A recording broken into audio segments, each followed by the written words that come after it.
Hello and welcome to my 2-minute review of Leigh Brackett's Hounds of Skaith, the sequel to The Ginger Star, which you will find reviewed in more detail on this channel. Perhaps there's even a link in the description. But what is there to say about a sequel that can't be said in 2 minutes? Well, this novel continues in the same vein as the first, with our hero Eric John Stark leading his small band of heroes and vicious hounds. Their goal is to stop the evil wandsman from shutting down Skaith's only functioning spaceport before they can return to their own world. The best way to do this is by leading the People's Revolt against the despotic Lord's Protector. They travel from place to place, winning allies and crushing bad guys, and the book ends with them gearing up for the final assault. Yes, there is a sequel to this, Reavers of Skaith, perhaps the subject of a future 32nd book review.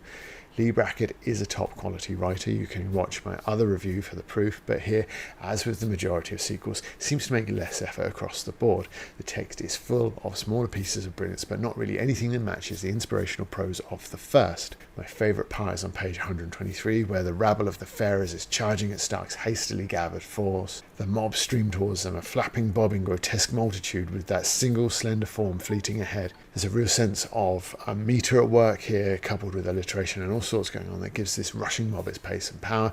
It's a shame we get less of this in the second book than we did in the first, because when it's good, it's really good. Our hero Stark is, if anything, even less interesting as a protagonist second time around. Still indestructible, of course, but this time, with so many places to visit in such a rush, there's even less interaction between him and his allies, though slightly more with the eponymous hounds. Nor is there a great antagonist. The closest to a match Stark has is Gerd, the leader of his hounds. Everyone else is crushed without much of a struggle, and even though Brackett occasionally tells us that Stark's army is in danger, it very rarely feels like it is.